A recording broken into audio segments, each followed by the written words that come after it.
Thank you all for joining us today for this important discussion on the regional and international implications of the impending Israeli annexation and extension of Israeli sovereignty over vast areas of the occupied West Bank.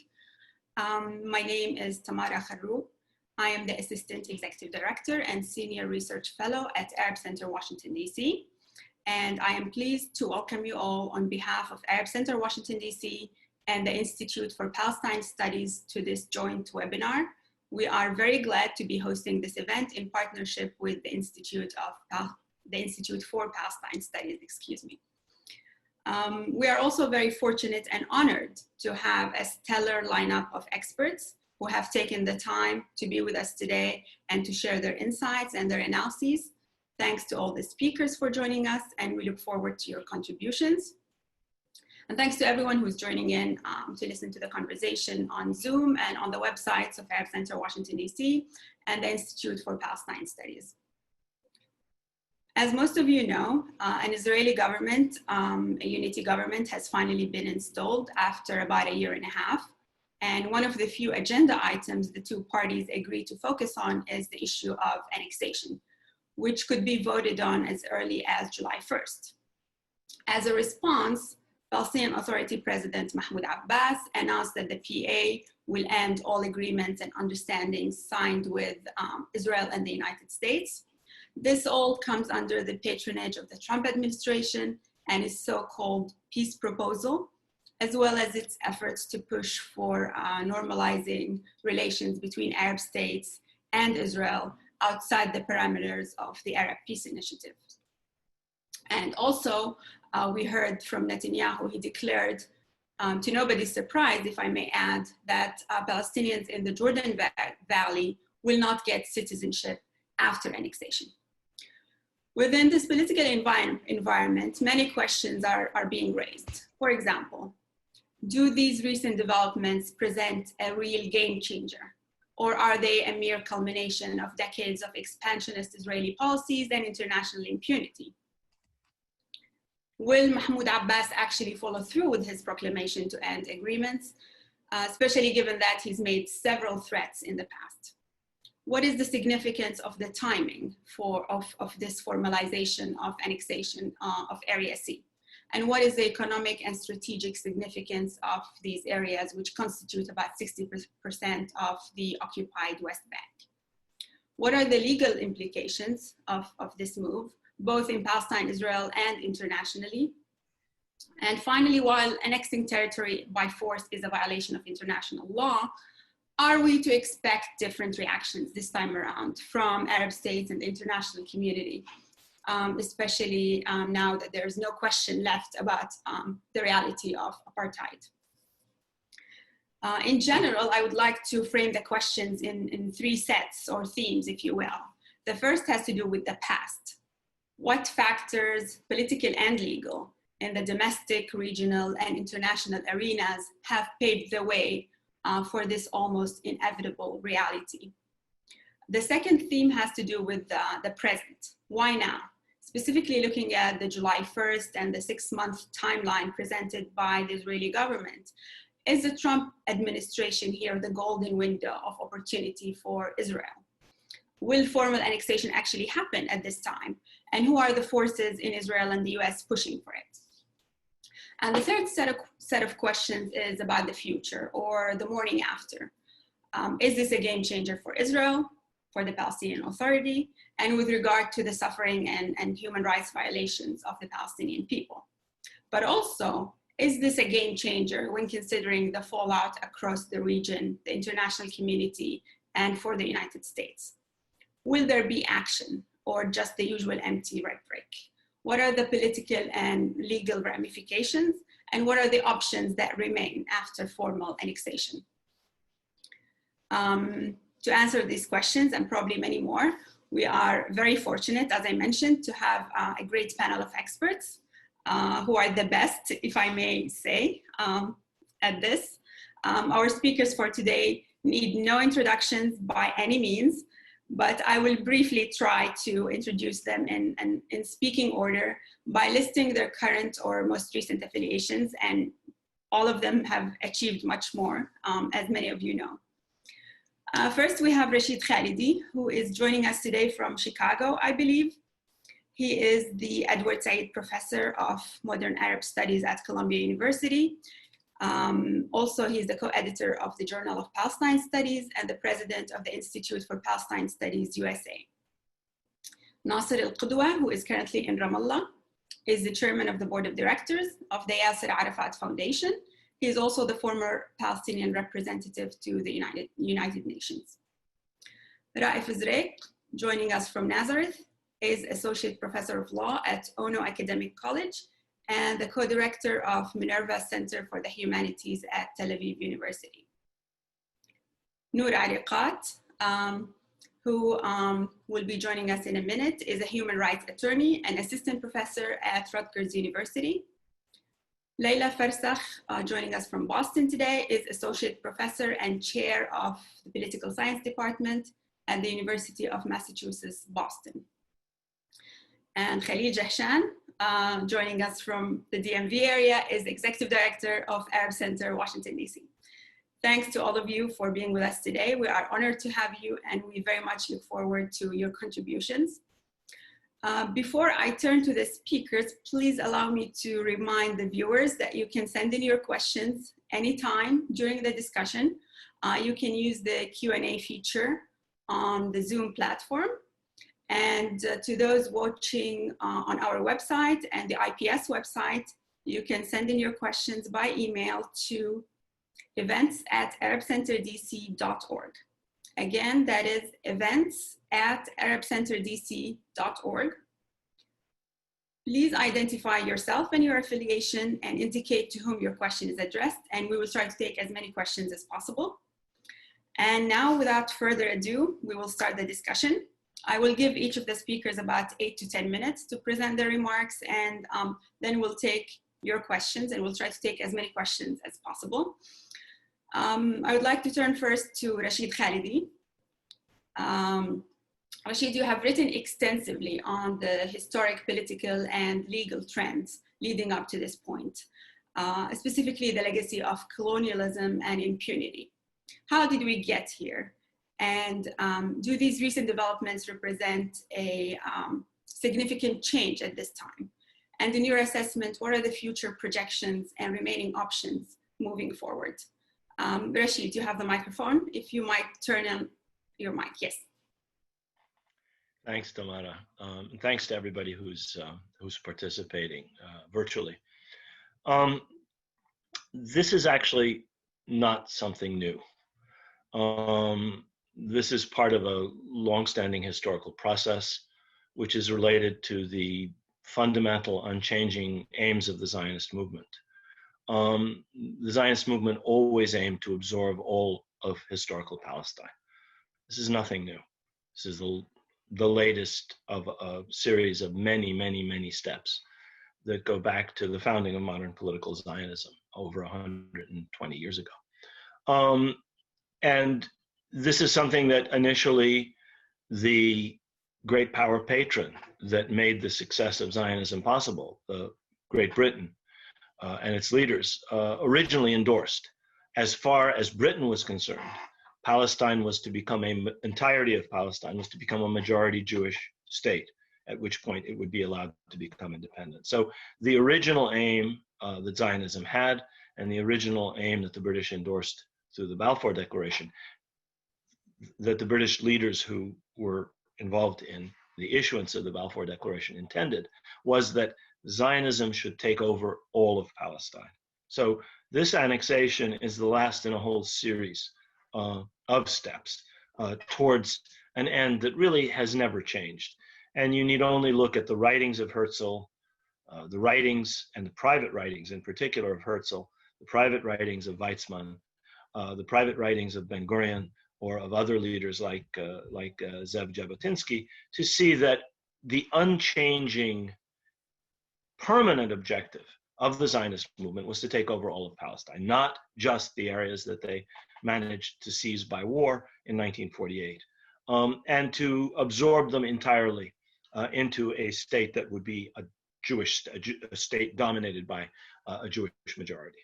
So this is not new. It's the latest, as I say, the latest step. Now, what is new? There are a couple of things that are new.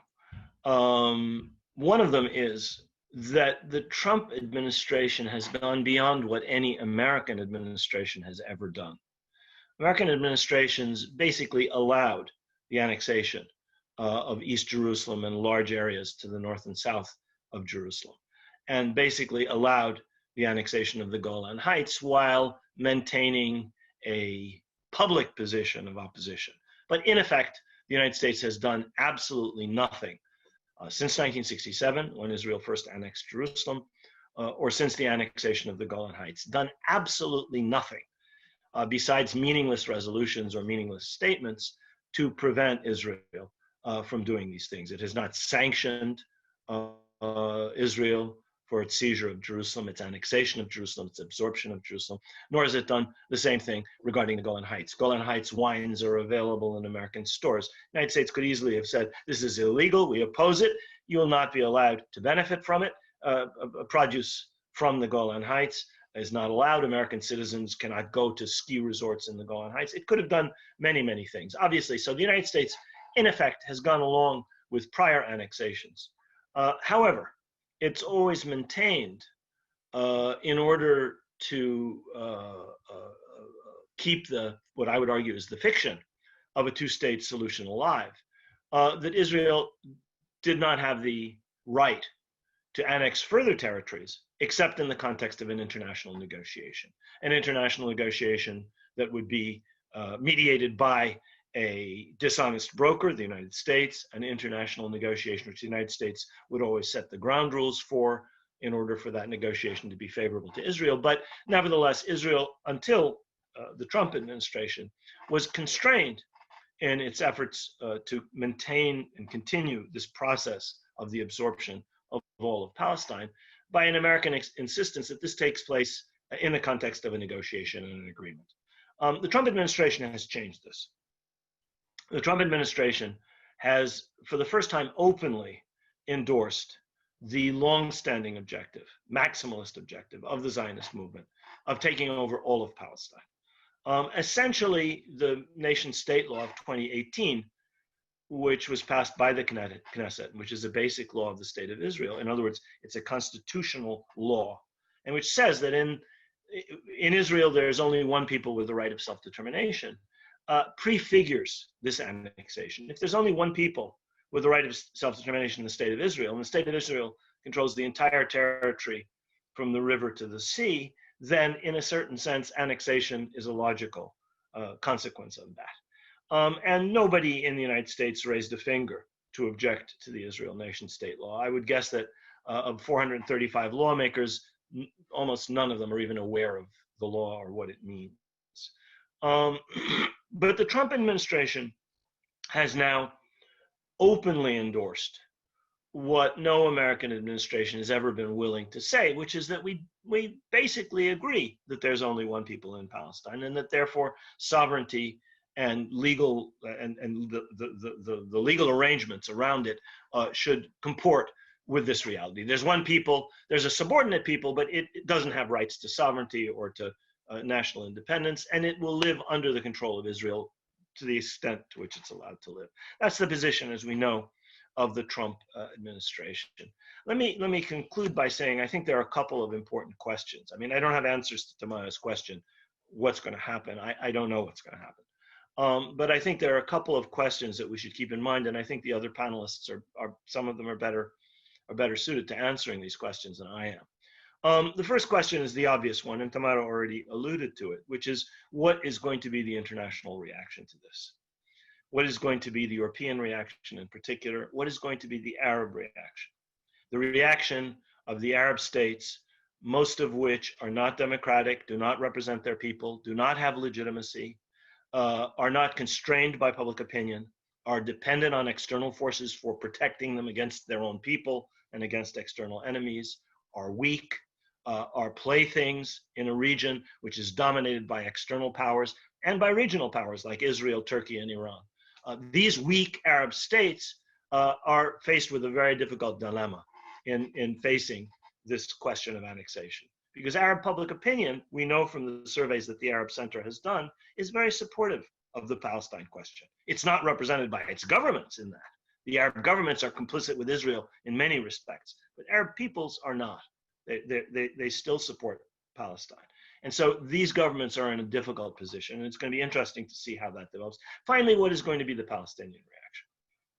And I'm not going to speculate on that. I'll leave that to my fellow panelists. I want to conclude with one other question that I think is really important, which is, if Trump is not reelected in November, if we have a new administration in Washington in January of 2021, will this annexation stand? In other words, will Israel be allowed by the US government, as it was allowed over the Golan Heights, as it was allowed over Jerusalem, to effectively do whatever it pleases, with the United States bleating some meaningless verbiage about opposition to it, while Israel gets away with murder, as it has in every case in the past? I think this is a very important question. And I don't think that it's decided by the fact that Joe Biden has always been pro-Israel. Joe Biden is surrounded by a clique of advisors who are as pro-Israel as any group around any president since Nixon. I don't think it's decided by the fact that the entire leadership of the Democratic Party is very pro-Israel. I think it will be decided by struggles that will go on in the Democratic Party and in the United States over this issue. It's not, in other words, overdetermined, just because the Democratic Party establishment is as Zionist as the Republican Party establishment in some respects. The last thing I want to say is I think this annexation will have really important implications for a discussion that's been going on for a very long time about one state or two states. As Israel pounds nails into the coffin of the two-state solution, which it's been doing since 1967, systematically destroying any possibility of a two-state solution, the question will be, when will the fact that the emperor has no clothes finally be impossible to conceal? And I don't know when that will be. The degree of self-delusion that Europeans in particular, but also American politicians and many other people in the world are capable of indulging is extraordinary. The degree to which people can lie to themselves and say the emperor is beautifully dressed, the two-state solution is on the threshold, is mind-boggling. It may survive even this enormous nail in the coffin, but we shall see. And I think that that's one of the questions that we should all be thinking about. Not because it necessarily means a one-state solution is easy. A two-state solution is being made impossible by Israel, but a one-state solution, which is not one Zionist, racist, discriminatory state between the river and the sea, is not an outcome any of us, I think, would be happy with. In fact, I don't think many people, including people in the Jewish community in the United States, would be happy with that. It's an outcome that is going to cause enormous conflict in the future. And I think many people realize that. And I think I'll stop there. Thank you. Thank you, Rashid. A lot of questions, but a lot of insights. I would like to turn one of your questions about the Palestinian reaction specifically to Nasser al-Qudwa, to get a sense of the Palestinian perspectives on this. First, what are the implications, Nasser, of the PA's decision to end relations with Israel and the United States? And is this part of a larger political strategy? And within the context of annexation, what is the viability of the Palestinian Authority at this point? What options do the Palestinian Authority and the Palestinian advocacy active civil society have now moving forward? Nasser. Okay, thank you, Tamara. Thank you for the organizers and for all the participants. Thank you for the opportunity. I think this is a hugely important topic that needs this kind of debate and many more debates in the future. As you said, I was asked to speak about Palestinian perspectives, feasibility and implications for the PA of ending relations with the United States and Israel, and then options, which in my mind mean how we can confront the threat of annexation as Palestinian people and Palestinian Authority, if you wish. Before doing that, I think I was intrigued by Tamara's question. Is this a game changer or just a culmination of long-term policies? I think it's both. It is a culmination of long-term policies of settler colonialism, building settlements, confiscation of land, etc., etc. But it is at the same time a game changer, which I think obliges all parties to react and to confront this, trying first to prevent it, and if not, to react very seriously to it. And by saying everybody, I mean the Palestinian people, I mean the Arab states, I mean the international community, Europe, etc., United Nations, everybody. Because this is a threat not only to the Palestinian national rights, but I think it's threats to international order, international norms of conduct, international law, you name it. So it is collective responsibility. However, I believe that the Palestinian side needs to play the leading role, which unfortunately we have to admit is not there. And that has to be one of the objectives of this debate. Anyway, going now to the Palestinian official position.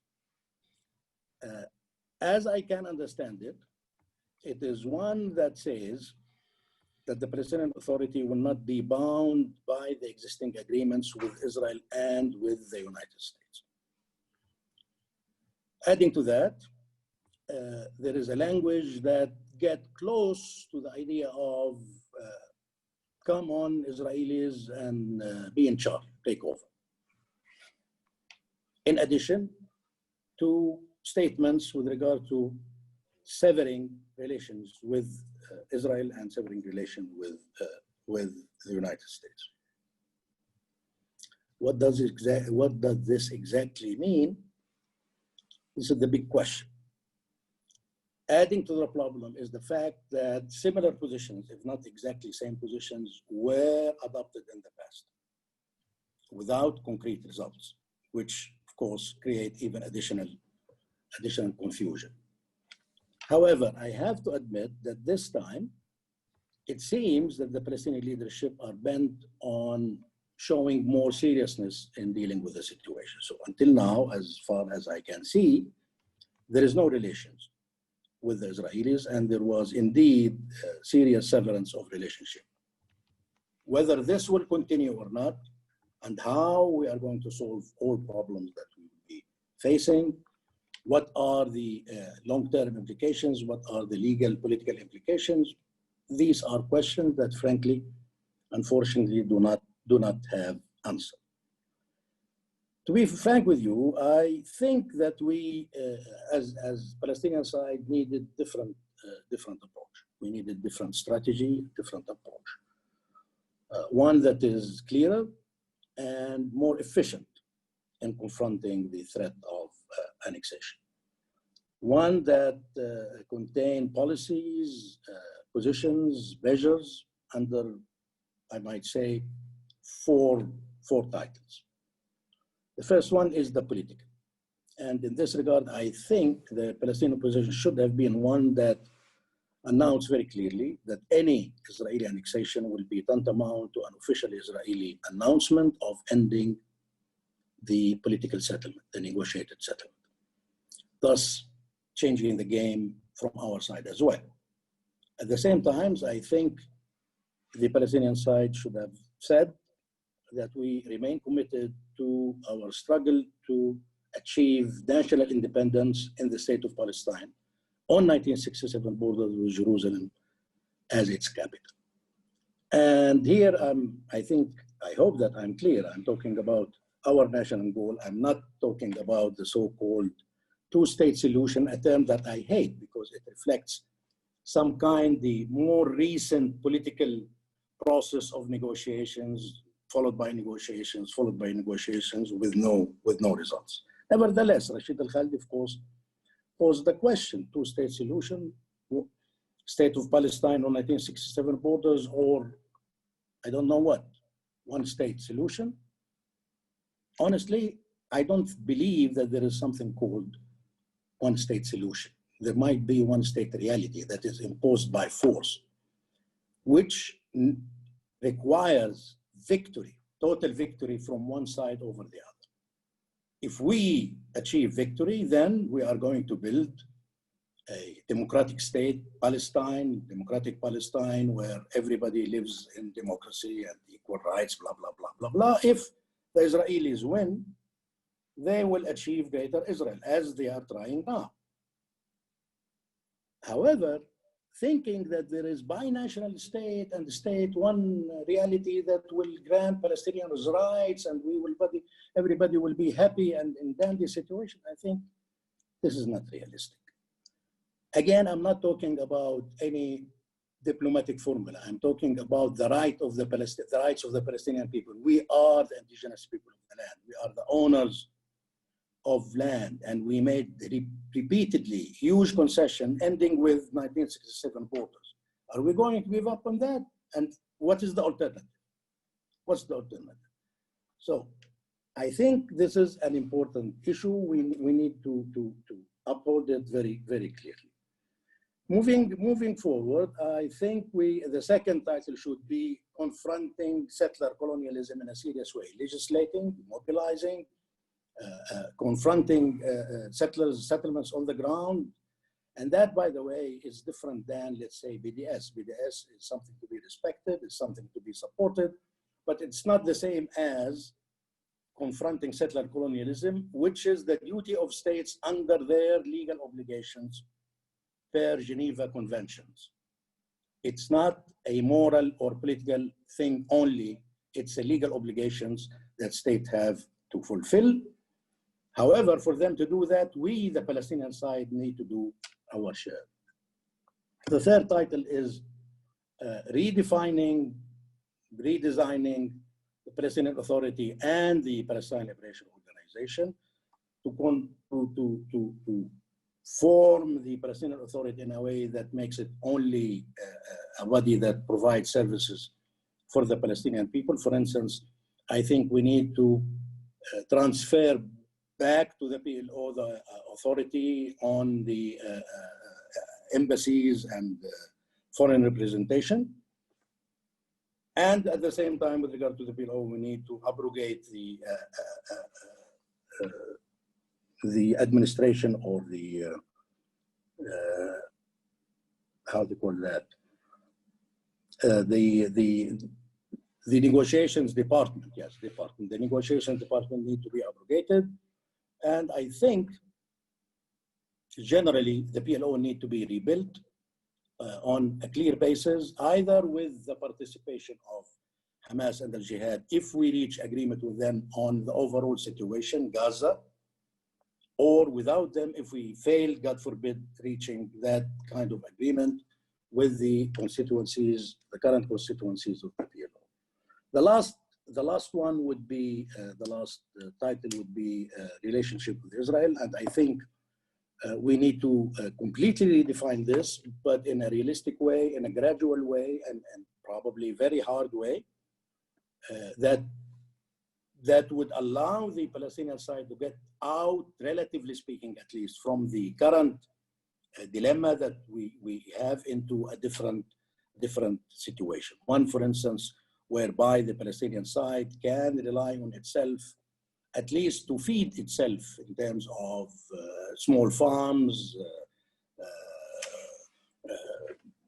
home economy, some kind of steadfast kind of economy. You need a plan, you need a strategy that would then take the Palestinian people from the current horrible situation to a different situation, thus enabling it to confront the Israeli occupation in a different manner. And I think I consumed by this, I consumed the time given to me. Thank you again, and I hope that I was able to answer some of your questions. Thank you, Nasser. And now we move from the Palestinian perspective and options to the Israeli calculus. And I would like to turn to Raif Zariq. Raif, what is the Israeli rationale, and what are the political dynamics and factors facilitating this move? And also, what are the legal implications for Israel with regard to annexation and ending relations with the PA? Raif.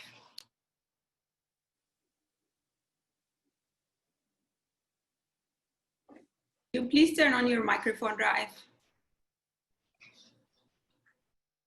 Okay, you hear me now? Yes, go ahead. Okay, thank you, Tamara, and thank you all. I've listened to Rashid and Nasser. I agree with much of what they've said. I'll make my remarks brief. Some of them legal, some of them political, and I also try to address the question: how far is this a culmination of a long process? It's an old story, and how far is it a new story? What the newness in this story? And I think one should be able to see both of them. Otherwise, we might fall into dogmatic thinking that history only repeats itself, but it's more than that. So about the legal, a few legal issues that probably might be boring. One thing is it's important to differentiate between a question of sovereignty and the question of the applying or enforcing Israeli law and order. The question of sovereignty is a question of international law. It's not a question of municipal local law. So the Golan Heights, the sovereignty still belongs to Syria, despite the fact that Israel enforces the law and order in the Golan Heights. So these are two different questions. The enforcement of law is a local question, internal question for each state to decide where is the territory that it enforces its legal system. But the question of sovereignty, because it touches upon the relation between different states and different nations, it should be decided not by the state itself, by an international legal order and legal organs. So this is one thing. The other thing regarding Israel itself is the interesting fact that according to the Israeli law, there is asymmetry, complete asymmetry between the possibility within the Israeli legal system to annex the new territories, which actually could be done even without the Knesset passing a law. The government itself has the authority actually to declare the fact that certain territories are under Israeli legal order and are subject to Israeli law. Though the issue with the Golan Heights, they passed the law. But on the other hand, if Israel decides to make an agreement where they give up territory, they withdraw from territory, then the things are very complicated. They have this must pass by a Knesset majority vote of 80 Knesset members and then a referendum. So there is no symmetry between the easiness with which Israel expands and the difficulties with which it should shrink, it should withdraw. So this says something about the nature, the tilt, the structural tilt that we know about Zionism as a movement, not a state. It's an ongoing revolution to expand. This is the legal manifestation that actually shows the fact that Israel is a movement in a state of expansion all the time. And that's why Israel never had actually internally declared the clear borders ever. So this is one thing. Now, a few facts that probably it's important not to see only the overall picture, but also some details that can make a difference on the ground and actually can help me see in what sense there's something new here and what this newness is comprised of. First of all, the amount of territory that is being annexed is 20% of the West Bank.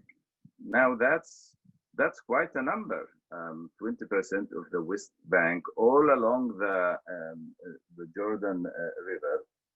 That's quite a lot. The numbers of dunams that the Palestinians own as a private, not as a public land, but Palestinians own there about 200,000 dunams in these territories. Now, bear that in mind, please. Jericho will be complete enclave within this Israeli sovereign new space. So anybody coming out from Jericho, anybody coming into Jericho needs to go sort of through a foreign country. So you can imagine that how this would cut Jericho completely. Not to speak that they cut the farmer from the lands that they use.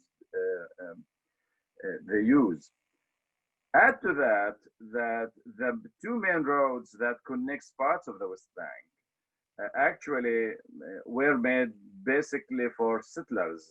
A lone road, route number 90, which the Palestinians use now, they will be completely within the new annexed territory, which means that even the roads that connects parts of the West Bank with each other would be limited because the Palestinians wouldn't be allowed to take these roads. So we are really speaking about something that completely fragments the West Bank. I mean, it's already fragmented, but this is a real blow to the continuity of the West Bank. Now, add to this fact that along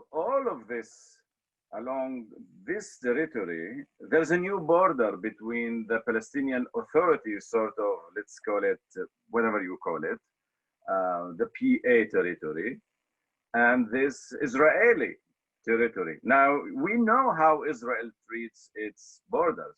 You have a border, then you need a bypassing road actually to secure the border, and then you have to have a sort of a free zone where you can build houses near to this border.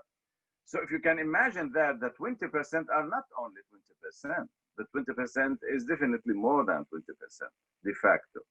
So this is really upgrading the Israeli presence in the West Bank. Now, whether it's annexed, whether it's I don't know the wording of the proposed law would be, or enacting or applying Israeli law or sovereignty or whatever you call it in these territories, that would really facilitate and makes the life far more easier for land confiscations. I mean, until now, despite everything we say about the occupation, usually Israel tried to use lands that are considered mawat, state lands, that belongs to the British Mandate and then to the Jordanian crown, and now they became sort of belong to the Israeli state. Until recently, they didn't confiscate land from private Palestinians, or at least in theory they did not, or try to avoid confiscation for public purposes. Now, public purposes are always for Jewish settlers. In fact, in the last 2-3 years, there was a change in the legal discourse even on that point. But it's still something debatable. But now, if this is part of Israel per se, you can imagine the 200,000 dunams being confiscated easily tomorrow. Not to mention that, given that those people, the owners of these lands live in the West Bank, using the precedents of East Jerusalem, they can easily be announced to be absentees because they live in another country. So confiscating their land would be an easy job. So I do think we should see the details also, the particular details of the plan as really an upgrading and accelerating a process that has been taking place. Now, it's true that Israel does almost whatever they like in the West Bank. They are the real sovereign. They have the power. They control the air, the water, the earth, beneath the earth, anything. But until now, the annexation, or let's say the application of Israeli law, was personal. So it's endless processes of decrees and orders by military commanders that actually apply to the law to the settlements. But now we're having upgrading a new reality that makes things far more complicated. And here I think that whatever people think the final solution might be, 1, 2, 3, 5 states, whatever, this should be opposed. because whatever the one-state or two-state solution, even if it's one-state solution, the Palestinians in the West Bank need a place to live and to extend and to have farms and whatever. So I think this is, those who are fans of the one-state solution shouldn't really feel ease with this move as, oh, finally we're having one-state solution. This should be opposed regardless of the people's stand on the final solution. Now, what is new about this is, apart from the de jure, not only de facto declaration that Oslo is completely dead, I think we are witnessing a new paradigm, actually, a new paradigm on the way the Israeli Zionist political imagination works. I mean, demography has been always an obsession for Zionism. In 1948, they solved the problem of demography by expelling the Palestinians. After 1967, they reintroduced the problem that they solved in 1948, but this time they didn't commit the mistake of granting Palestinians in the West Bank Israeli citizenship. So they put things on hold. And after 20, 30 years in the Intifada, they thought that, okay, sooner or later they will get their Palestinian state. They are not part of us. They're not part of the political entity called Israel. So the political imagination was political imagination of separation based on territorial ground. We are here, they are there, and we continue to be a democratic with deficiencies called Israel, and the Palestinians on their road to statehood. Now, I think this mechanism cannot work anymore, because even no matter how you want to stretch the imagination, the idea of separation now, it's not separation between two entities on territorial ground, it's separation on ethnic ground, because it's not separating two separate entities or two separate states or two separate territories. The separation is on national religious ground. And in this sense, I do suggest to read the Israeli nation law, basic law, Israel as a Jewish state for the Jewish people, and the annexation, not as two separate plans, but as two plans that feed on the same rationale. And the rationale is that between the river and the sea, there are two groups of people, and there is a superiority for the Jewish people over the Palestinian people. Now, that doesn't mean that me in Nazareth suffer from the same violation of rights that people in Ramallah do, or people in East Jerusalem, or people in Gaza. This is definitely not the same. But that's the way with apartheid system. They always do some differential treatments, and they take the natives and fragment them into several degrees of rights and privileges. But that still doesn't mean that there is no superiority for the white Jews, if we can call them white. But it's an era of white supremacy, colonial supremacy. Now, I'm going to finish. If I want to finish, I would finish with the question speaking about the Israeli political scene. What does it mean now? Now, Israel has no alternative to Netanyahu, politically speaking. It's done. It's been, even in the last 10 years, probably we can speak about Livni at one point, Barak at one point, the Labour Party. But now everything collapsed.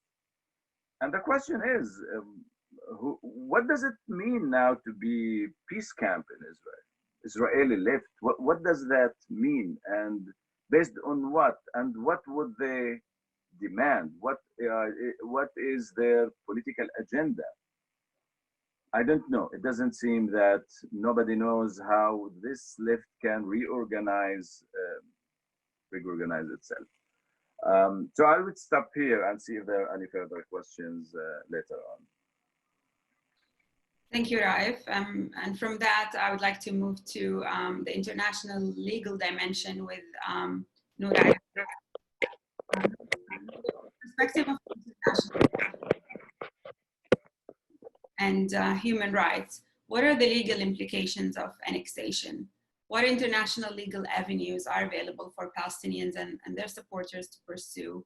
And are there any prospects for accountability at this point? Noura.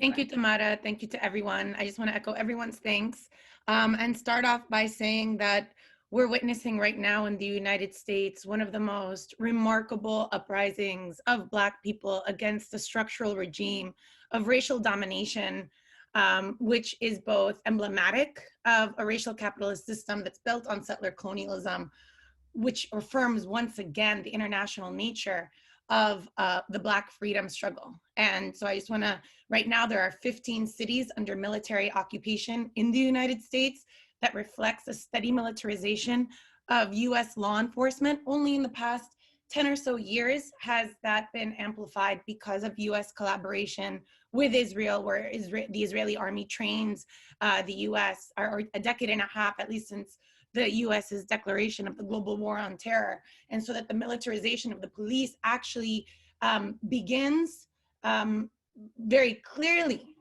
during the US's Vietnam War, which affirms again and makes clear for us that the US, what the US is doing in its empire and its domination is both an exchange of technologies between the United States itself and its colonies, and a way of reproducing it. And it brings back and tells us about one of the best or most successful historical eras of Palestinian resistance to Israeli apartheid, which was articulated as early as 1965 by Fayez Sayegh, to racial elimination and a framework of settler colonialism, to the declaration of Zionism as a form against racism in 1975, that during this era of anti-colonial upheaval, we see the greatest strides in the Palestinian struggle for freedom, and we see it captured, right? Captured and incapacitated by the peace process,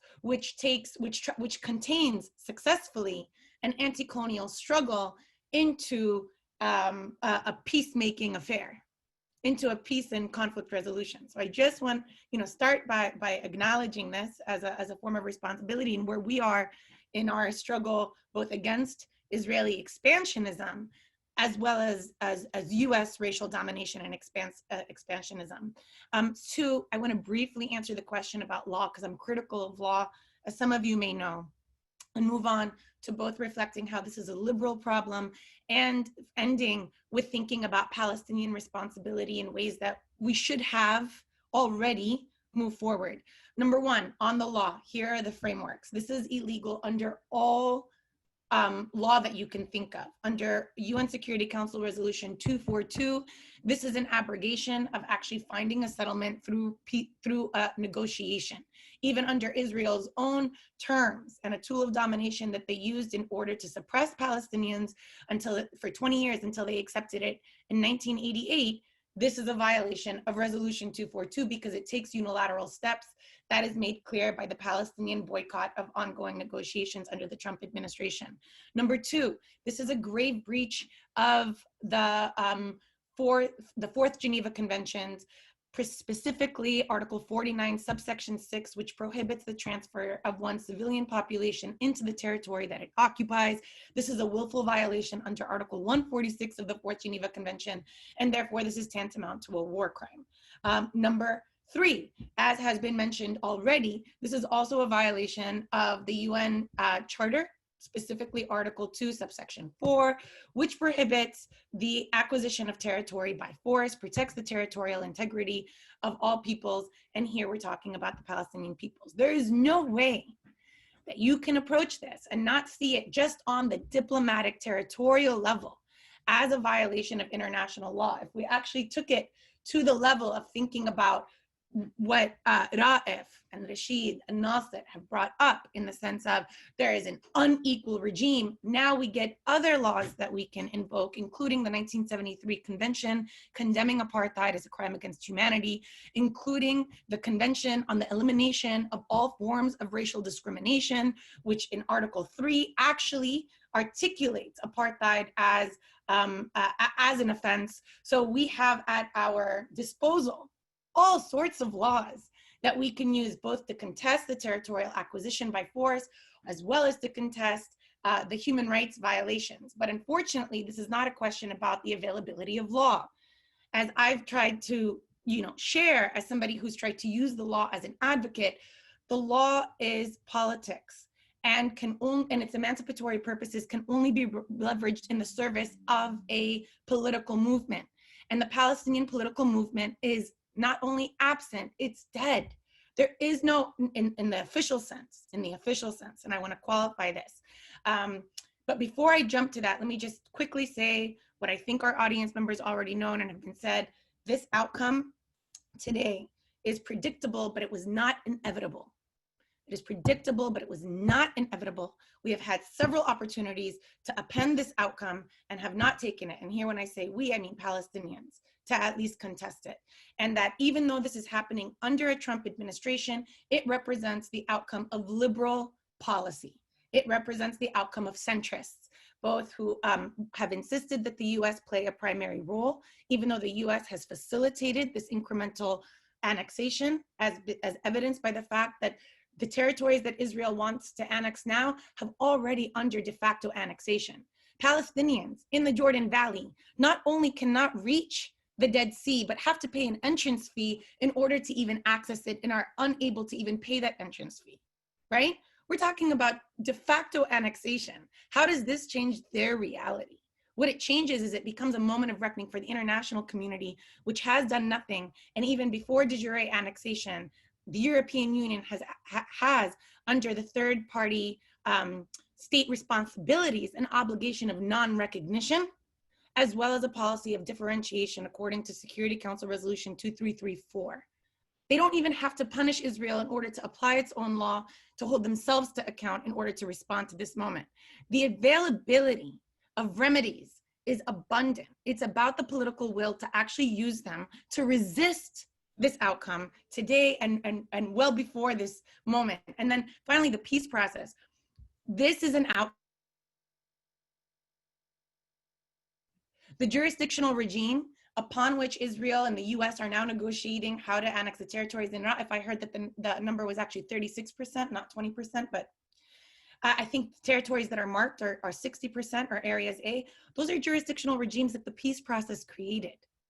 So this is not the outcome of a right-wing policy. This is the outcome of a liberal policy and a moment of reckoning. So finally, what about the Palestinians and what should we be doing in order to build this political moment? I'll say this, the Palestinian Authority has rightly abandoned the Trump administration, but has not abandoned the United States, and it should. Rashid has shown it in his work, Leila has shown it in her work. The US is not an honest broker. There is nothing to be gained by them. They have provided the cover to Israel and actually incapacitated the legal mechanisms that would be available at the ICC, in the Security Council, other third-party tribunals in order to hold Israel to account. So the Palestinian Authority should have long abandoned the United States and should abandon them now, as well as the peace process. In terms of strides that are being made for people who live within US empire, we've seen a tremendous amount of strides being made just in the past 6 years, when we've seen 8 out of 10 Democratic presidential nominees boycott AIPAC. We've seen a presidential nominee, Bernie Sanders, actually on stage affirming the humanity of Palestinians in Gaza, which has been almost impossible to speak of because of the success of collapsing Palestine, Gaza, Hamas, Islamophobia, Islamic and resistance into one category that has obscured the humanity of 2 million Palestinians trapped under siege. And yet Bernie Sanders was able to stand on as a presidential candidate to affirm the humanity of Palestinians in Gaza, more so than Palestinian leaders have actually done using their many platforms.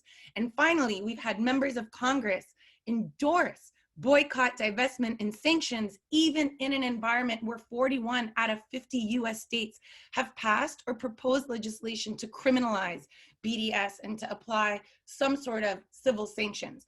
And that's to say nothing of the high-level celebrities, athletes like Miss Lauryn Hill, who canceled her conference in Tel Aviv, like NFL defensive linemen Michael Bennett, who refused an invitation to Israel after winning the Super Bowl.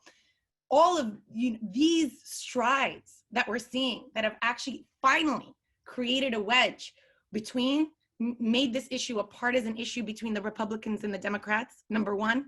And even within the Democratic Party, we now can see a wedge between liberal Democrats and establishment Democrats.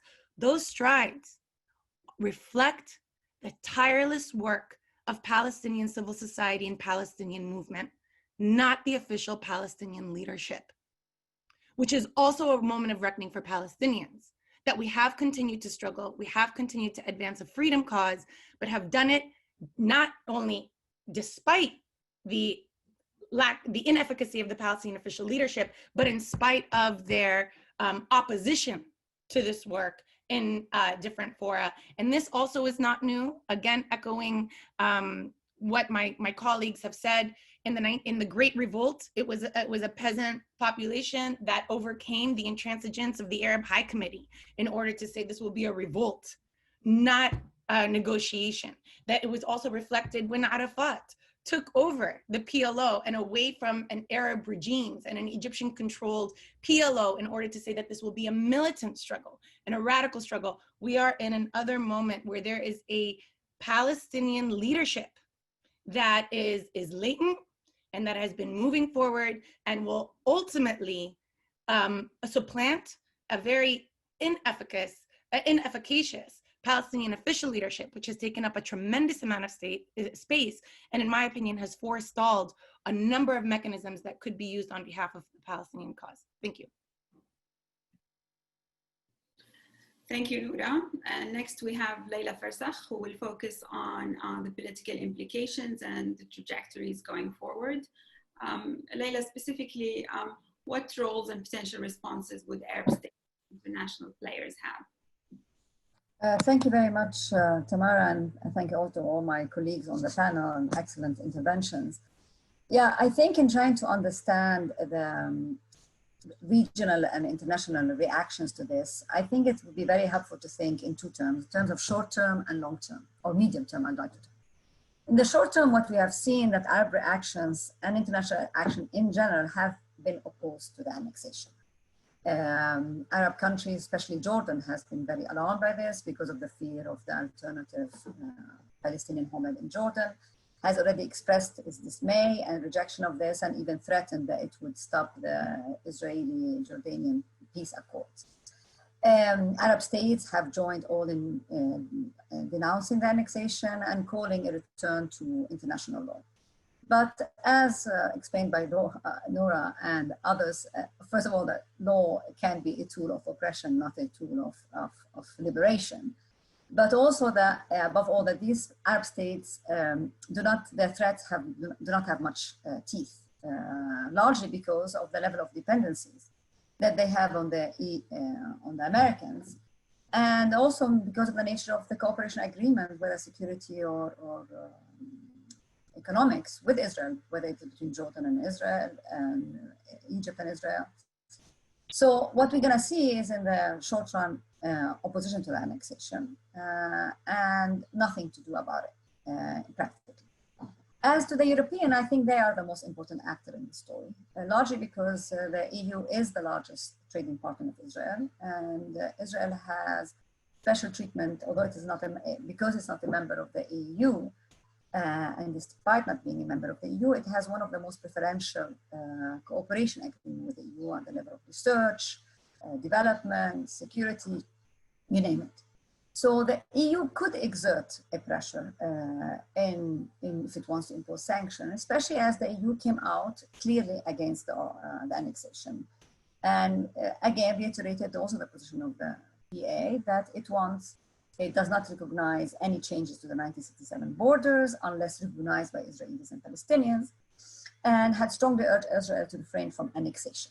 But again, okay, so the approach of the EU has been to oppose annexation, to oppose any unilateral decision, and to remain within the framework that Rashid talked about, the international consensus or the American consensus before Trump, that any movement with the Israeli-Palestinian conflict has to be based on negotiation between the two sides. So in other words, the EU, the European community, international community, and the Arab states still adhere to the two-state solution and still adhere to the concept of resuming negotiations. And the strategy has been, the European strategy seems to be to try and get the American and the Palestinian Authority to renegotiate in an attempt to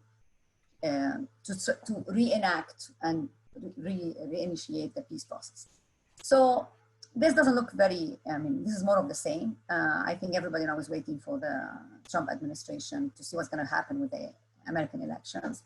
The arrival of Biden, the arrival of Trump will be the same, more of the same. And the arrival of Biden is unlikely to change much, although I would like to, from here, to follow on what Noura said, because I do think if that's what's going to be the reaction in the short term, in the medium term, many things are changing in ways that both on the Palestinian, European, and American side that needs to be taken into consideration. The coronavirus is going to have major economic effects. The discourse of right is going to have a big boost.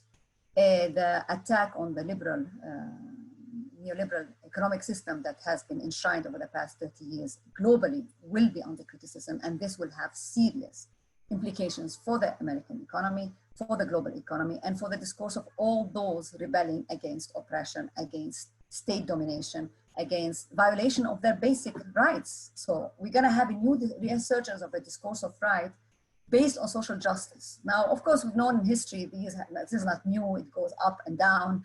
But I think we are reaching a very interesting moment locally, regionally, and internationally. The question will be how to capitalize on it and who's going to capitalize on it. And here I want to come back to the Palestinian side. What can the Palestinian side do in the medium term?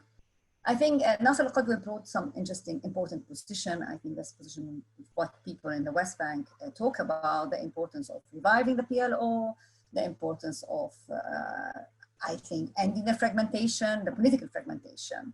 There doesn't seem to be much appreciation of resolving the conflict with Hamas, or there is talk about resolving the problem of Hamas, but I think in any attempt for any Palestinian to devise a strategy, even if it is going back to the negotiations, cannot proceed without cleaning the Palestinian home, political home.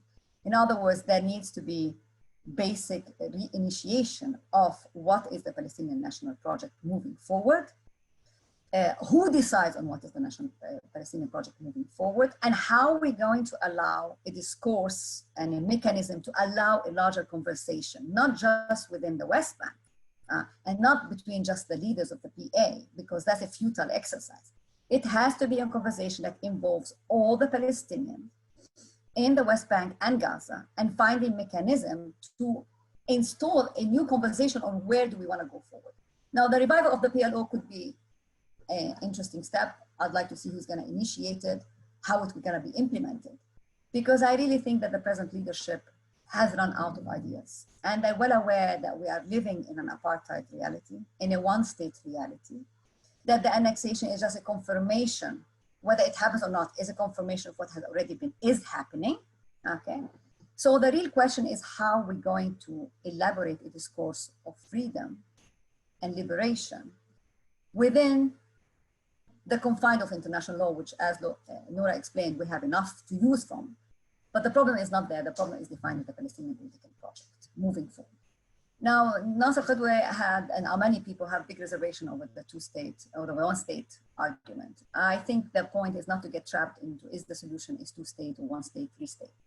The solution is how do we define self-determination in the 21st century. Israel has defined it that this is right self-determination is only for Israelis, and Israel is a Jewish state. With this, Israel confirmed that it is an apartheid racist state and a settler colonial state. What is the Palestinian answer to that? The Palestinian answer to that is either we want to remain in our little prison called Gaza and West Bank, or we want the end of this prison. And to end this prison means we need to shift into a discourse of rights, both collective and Palestinian rights, and defining a strategy of how do we decolonize. How do we decolonize Palestine means also that we need to confront Zionism and how we're going to deal with the rights of all those who live today between the river of the sea. Such a discourse has to happen. The discourse, this doesn't mean that we're giving up Palestinian self-determination. Today, Palestinian state project served its historical purposes is affirm that we as Palestinians exist, that we have rights, and the international community recognizes that we exist as a people with the right to self-determination. But the implementation of the right to self-determination cannot happen with a Zionist state.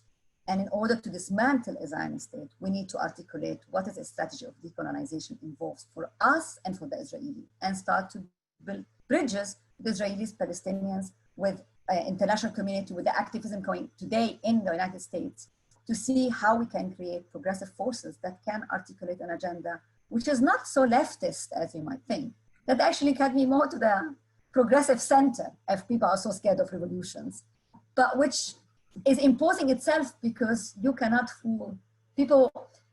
The dire economic situation globally and locally will have serious ramification, and we need, as Palestinian, I think, to capture the moment by articulating an inclusive, progressive, intelligent agenda. I'll stop at that. Thank you. Thank you, Leila. And now, last but certainly not least, is Khalil Jahshan to discuss US policy and the role of the Trump administration, and specifically given that this is an election year, how critical is annexation for Trump? And should we expect any difference from a potential Biden administration, and more specifically, at least pressure from some segments of the Democratic Party, as some other panelists have alluded to? Khalil? Thank you, Tamara. That was indeed a tour de force, a smorgasbord of ideas on all aspects of the political and legal crisis that is faced by the Palestinians with regards to this threatened significant annexation of occupied territories in the West Bank. Frankly, let me start by saying that being the seventh in this great lineup, I feel like the seventh husband of Jaja Gabor. I know who I am, I know where I am, but I'm not quite sure what do I have to offer in addition, as added value to this exchange that has taken place thus far. But let me start, I'll try. Let me start with the same point that Rashid started with. Annexation, with all due respect, in Palestine is not a new political phenomenon. Indeed, it has been an inherent component of the Zionist enterprise in Palestine since its inception, going back to the second half of the 19th century, and particularly to 1897, as we know, with the first Zionist Congress in Basel, and the bragging that emerged from that by Herzl that he founded the Jewish state there.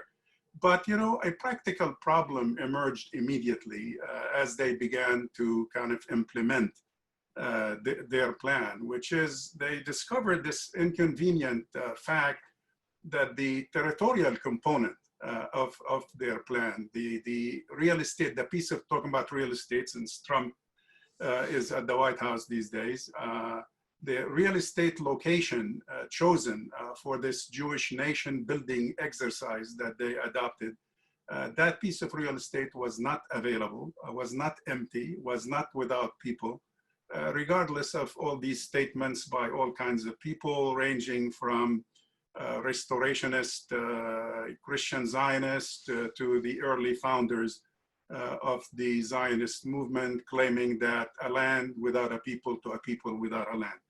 That did not work the way they anticipated.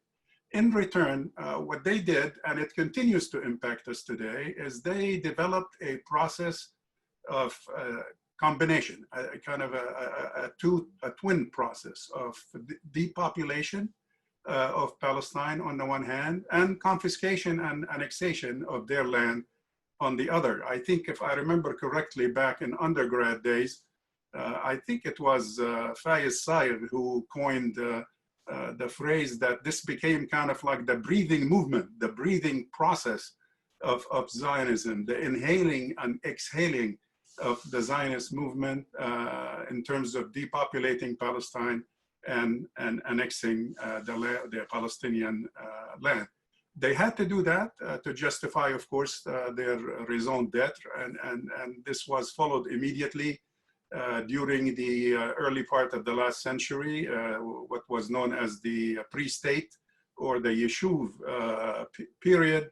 And the process took all kinds of forms. We're familiar with racist phases and racist terminology, including terminology like the ingathering of the exiles, redeeming the land, as if somehow the land was corrupted by its natural inhabitants, terminology like Jewish labor and Arab labor, culminating even in my youth growing up in Palestine, the Judaization of the Galilee, and all that stuff, essentially a whole horde of racist expressions pertaining from the same mindset, the same philosophy, if you will.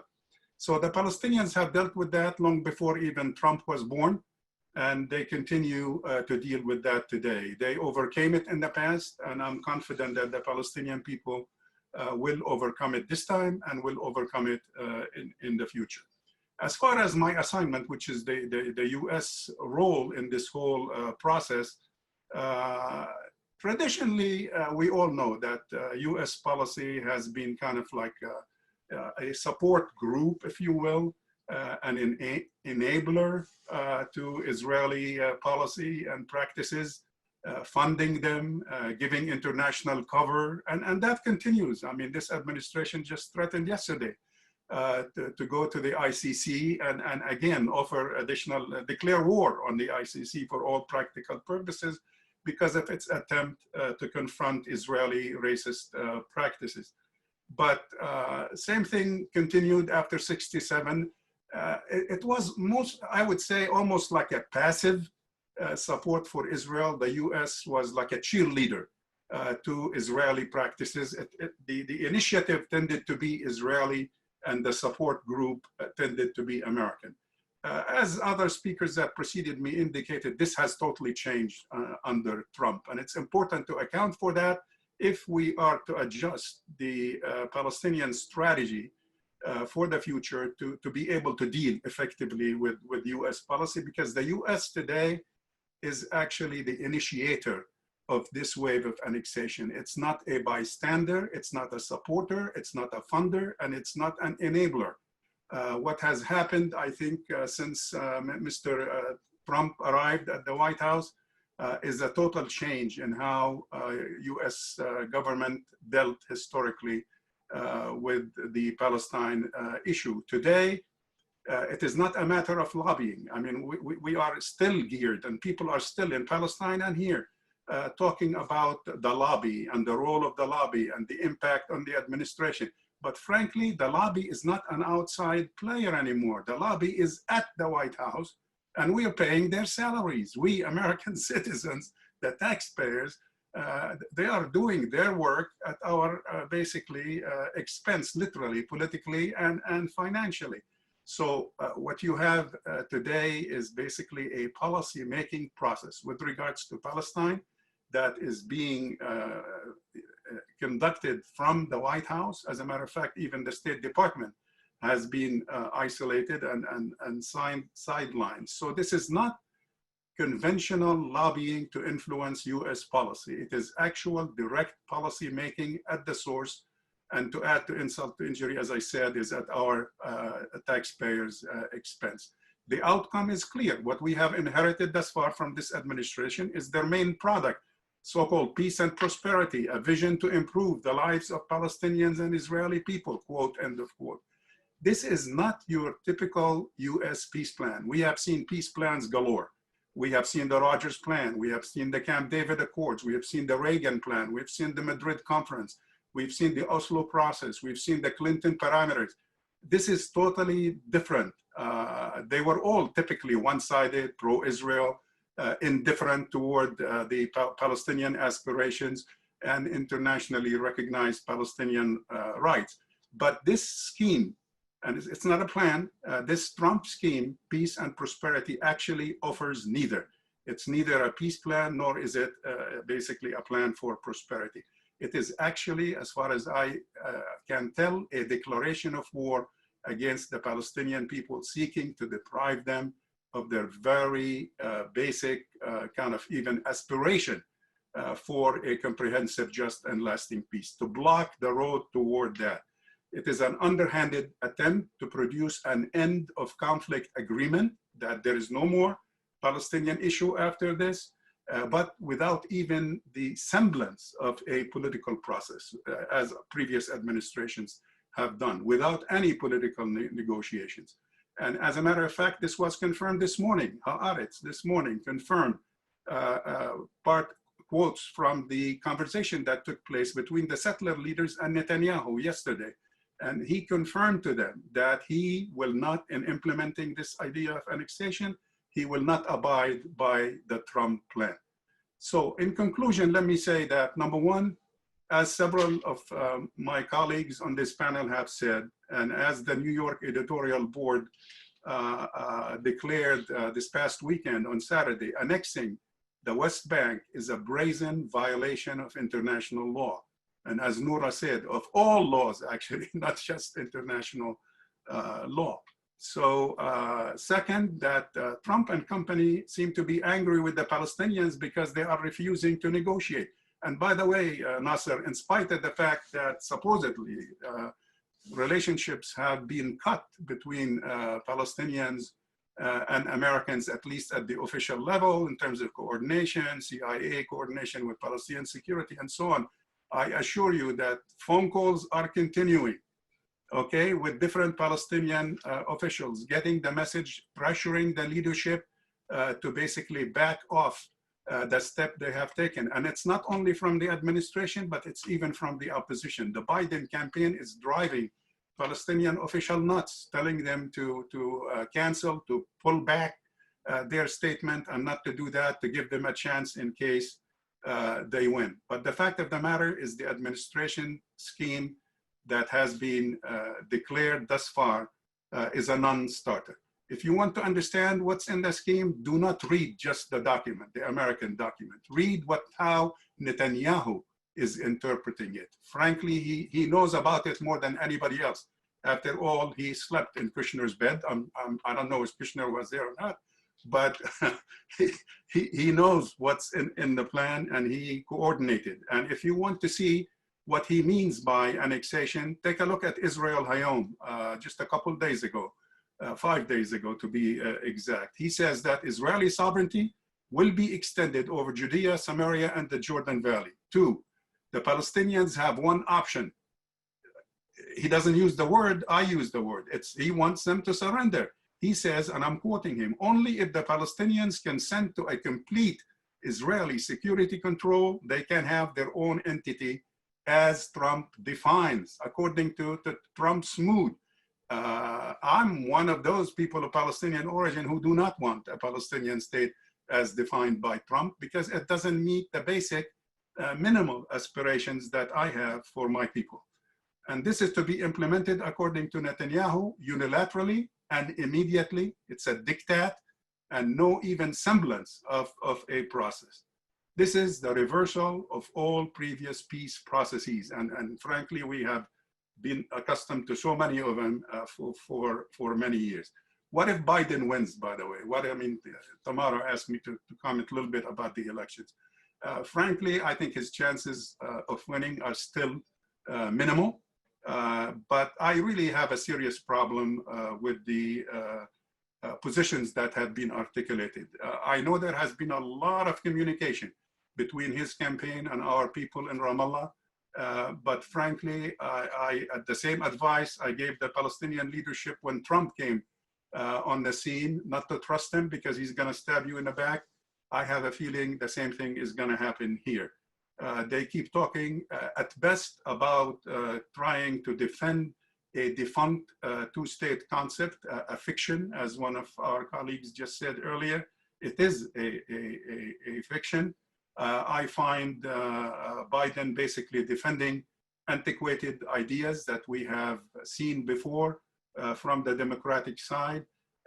If indeed they have something new to offer to Democrats in this country, and to the Palestinians, and to future generations of Israelis and Palestinians who deserve peace, they need to come up with a plan to restrain Netanyahu, to reverse Trump's irresponsible steps unequivocally in the region, and to restore a credible and defensible negotiations process worthy of a true superpower that's indeed committed to peace. Thank you. Thank you, Khalil, and thanks to all of you. We have a lot of questions coming in just a few minutes. So what I'm going to do is I'm going to quickly go through some of the questions all at once. And I have to apologize that I will not be addressing those that are comments and not questions. And then I will give each one of you maybe a minute to try to concisely answer any of the questions that you feel strongly about, or even just provide some concluding remarks. There's a question about the impact of American Christian Zionism, if anyone wants to address that. There's a question about the real difference between de facto and de jure annexation in terms of garnering international support. A question about related to the fact that Israel has no defined borders, and should the world withdraw recognition based on that fact. Question about whether formal annexation will move the political will of third-party countries to enforce international law and step up to the plate. Regarding the Palestinian leadership, can there be progress made without official Palestinian leadership in this regard? Some questions about suggestions for Palestinian civil society and how to work with Palestinian leadership and the international community and the BDS movement in light of annexation. Final question is related to the Arab states, and particularly citizens in the Gulf.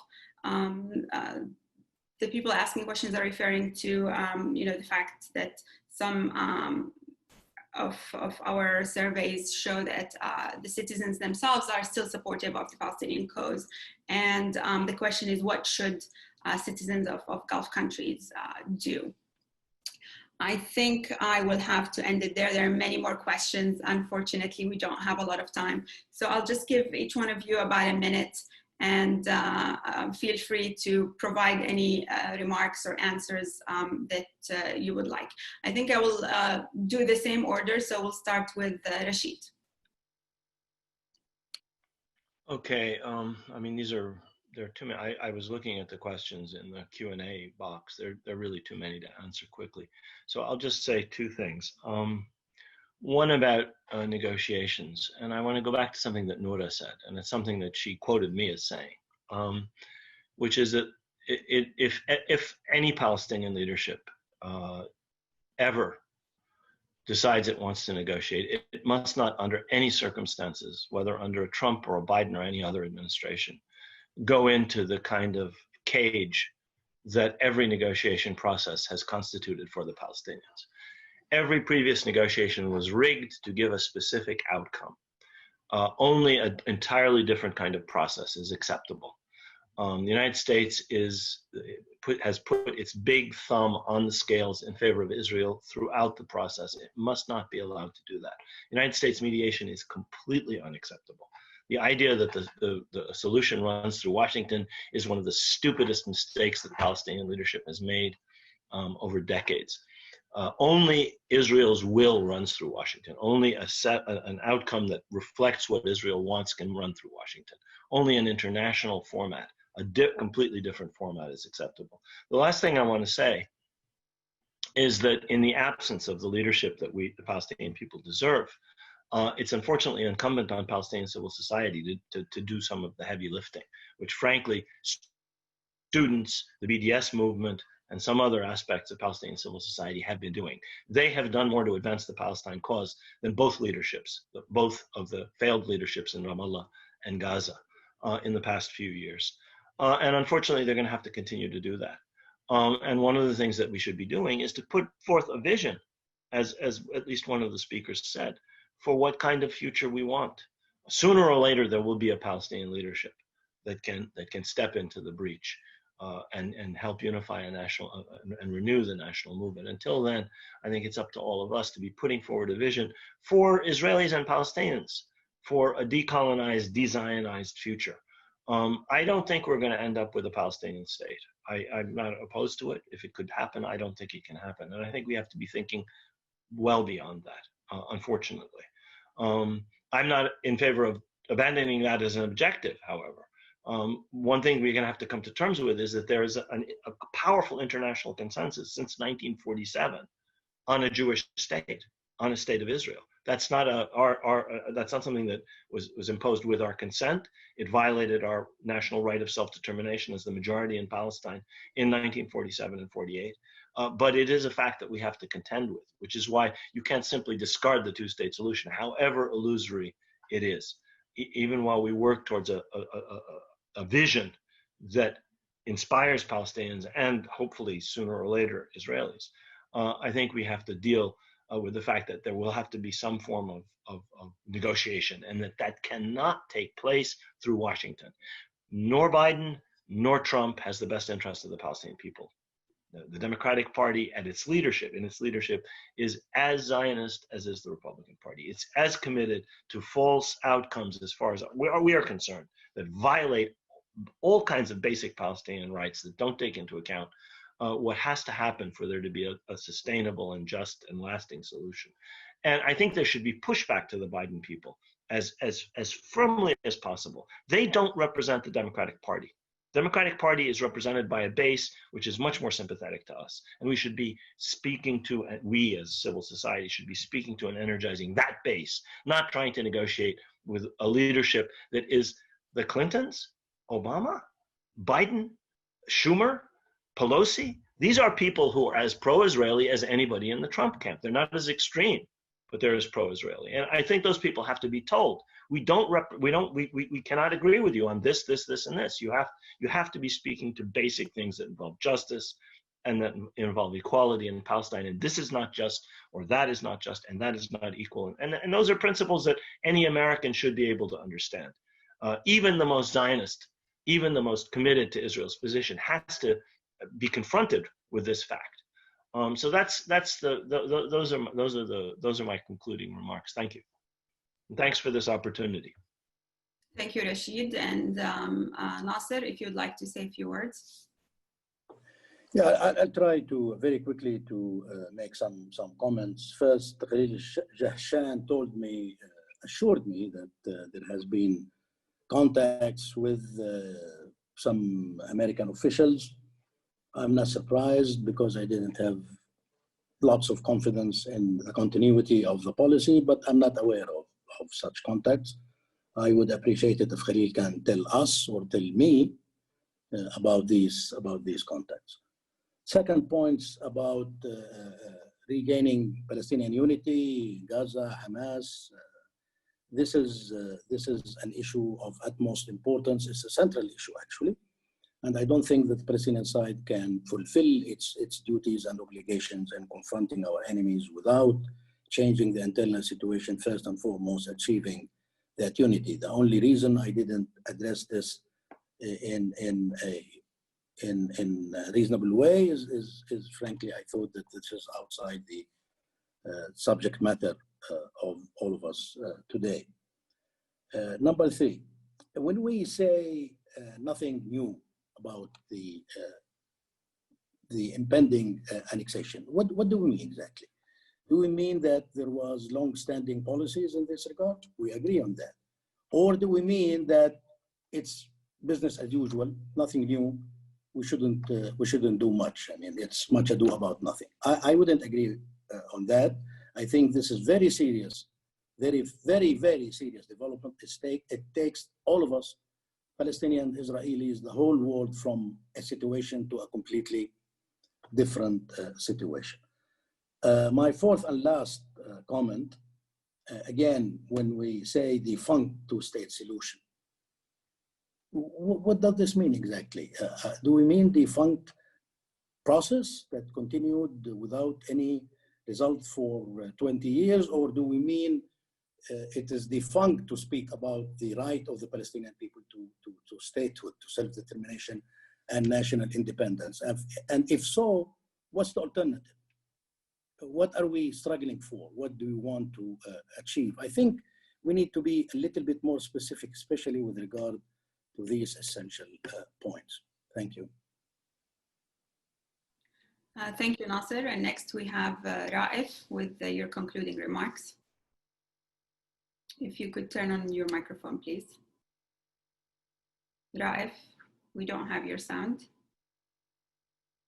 Could you please turn on your microphone? Yes, go ahead. I muted myself. Extremely short. I think, can we use this event from de jure, from de facto to de jure? Can we capitalize on that? Can we use that? We can use that on one condition: if we're not restricting the available solution to the two-state solution. Because the fact that now Israel is annexing parts of the West Bank, then anybody who comes to speak to me about the two-state solution, the first thing I would ask where that state would be. If I want to sign a peace agreement with Israel, where do I stand in order to sign the peace agreement with Israel? I mean, where is that can take place? So if one wants to take the one-state solution as an option, or at least as a room for maneuver, then this can help. But if one to stick to the two-state solution, I don't see that this can help in any way. It's just another defeat of the two-state solution. Now, I have much to say. I know Nasser's position on the one-state, two states. I'm not a big fan of the one state per se in itself, but I think one shouldn't think ontologically as there's one state solution and two state solution. The issue is that the discourse, the conversation, talking about the possibility of two-state solution hides from us and from the Israelis and from the international community to figure out and to conceptualize the reality of now as an ongoing colonization of Palestine that goes beyond mere occupation. So the two-state solution is not only a solution, it's a practice, it's a discourse, and in part it's becoming an illusion that hinders us from conceptualizing reality. Thank you. Thank you all. Thank you, Raif. Noura, go ahead. Thanks. I just want to start by echoing the critique of even the framework of saying one state versus two state. Two state makes it seem, just as like the discourse, just to emphasize what people are saying, that there's two states to be created. Israel has been a state since 1948. It has been accepted as a member state of the United Nations. It's been recognized by the PLO in 1988 and again in 1993 in the Declaration of Principles. So long as we say two states, we're obscuring the power imbalance that Raif is highlighting and that others have highlighted. This is about the creation of a Palestinian state and the vision of a truncated state as a pathway to liberation. But we've had since 1993 empirical evidence that demonstrates this is a futile project. And Israel continues to expand. And now what's at stake, more as ever, but even more glaring, is how we hold Israel to account. If we use the establishment of a Palestinian state as a paradigm, we go to negotiations, getting two sides to concede. This has to be about somehow balance between them, versus when we highlight the one state reality, we then can condemn Israel's system of racial domination, its settler colonial practices, its processes, and rather than pushing for dialogue and sitting at the table, the call becomes sanctions. The call becomes punishment, right? The call becomes pressure. It's highlighting Israel as a rogue state. And so just in terms of what becomes available to us. On that same note, and here just to lift up again, the important point that Leila was making about decolonization. When the US moved the embassy from Tel Aviv to Jerusalem, Palestinians in Jerusalem suburbs, like Al-Isawiyah aren't concerned that they now lost the capital of a Palestinian state. The fear became that they are going to be removed forcibly. Their homes are going to be demolished. This is about belonging. Israel doesn't mind if Palestinians remain so long as we don't make any claims to national rights. That's an echo of the Balfour Declaration. We can have religious and civil rights. We can't have national rights. So we can't lose our target that this is about decolonization. And then finally, besides the external work that we should be doing, right, this external full frontal resistance, which we have so much energy and so much talent and so many opportunities that are being missed, right, is the internal work that has to be happening within Palestinian, not only the unity between the government, between the two leading political parties, but just how much, you know, going back to the idea that right now Palestinians have survived COVID better than people in the United States because they're drawing on a history of mutual aid. We've always survived by relying on one another. And it should make clear for us that sovereignty vests in people, not in states. We are already sovereign. How we work and realize that sovereignty is really incumbent upon us and has nothing to do with any external forces, but is about us. And in that same note, our entire leadership, its structures, needs to be replaced with a new youth leadership that can take more risks, that has more vision, that has more energy, right? And that needs to happen across all political parties. That needs to happen across all national institutions. There is a reason that the academy is filled with remarkable young talent, and yet none of that talent is filling our political leadership and our national liberation movement. Thank you, Noura, for that. Next, we have Leila for your final remarks.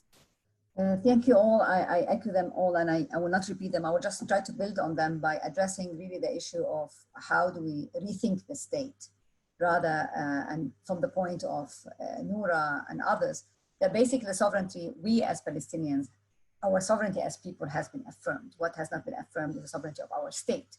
And this means that we need to rethink the state because the nation state has also become a little bit obsolete. We are in the 21st century, we're not in the 20th century. So we need to take stock, as Raif said, take stock of where we are at this historical moment and find the language to address the historical moment we are in, the language of liberation in the 21st century, in an era of, after the catastrophe of neoliberalism, after the problem of COVID, and after the Palestinians have achieved recognition of their right to self-determination. So I think, and this question cannot be detached from what's happening in the region. This brings me to the question of the Arab state, the difference between the Gulf citizens and the states.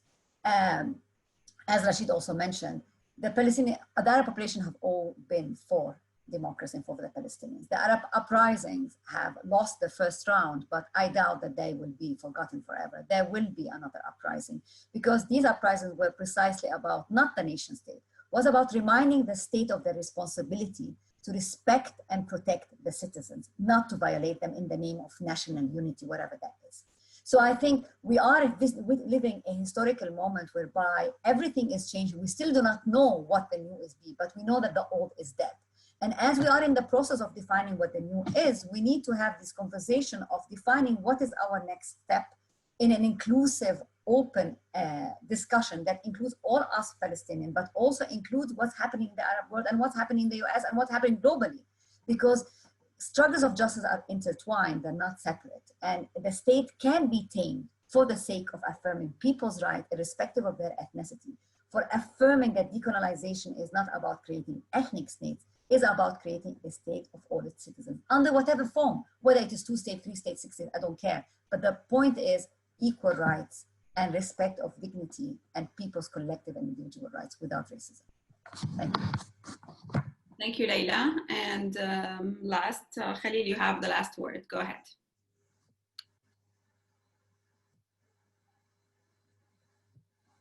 Khalil, I think your microphone is off. Yes. I think it's on now. Would like to respond to just a couple of the questions that you summarized. One, clearly being part of a protracted conflict like the Palestine conflict that has lasted so long, definitely what we're facing today is totally different from what we have faced in the past. This is not the first difficulty we go through. We've been through dozens of them, but I feel that this is the most existential of all the others. There is an attempt here to terminate our cause, and I think it's serious. it is a declaration of war, and we have to think outside the box. We have to respond in ways we are not accustomed to, that we haven't done in the past. And just a minor response to the Christian Zionism issue. Yes, they are a crucial factor in the support system for Mr. Trump and his administration. However, I feel they have been exaggerated. I mean, it wasn't incidental that Trump walks across Lafayette Park a couple of days ago and waves the Bible to his followers to get them excited. I'm saying, using this image to say, I don't know who's manipulating whom. I think Trump is kind of getting the most out of this weird relationship, because people in this country still do not vote vote for Christ, but they are in a way a bloc, and he appeals to them. But I think he's manipulating them more than they are manipulating him. Thank you. Thank you, Khalil. And with that, we are out of time. And I apologize that we went a few minutes over time here, but it was a very important discussion. On behalf of Arab Center Washington, D.C. and the Institute for Palestine Studies, I would like to especially thank the speakers who joined us today. I'd like to thank you all for your time and for your insightful contributions. And I would like to thank the viewers who were joining in. Just as a note, the video of the recording of this will be available on our website and the IPS website later today or tomorrow. I would like to invite you to follow our work and keep in touch at arabcenterdc.org and palestine-studies.org. We look forward to seeing you, hopefully in person, at our events in the future. Stay safe and take care, everyone.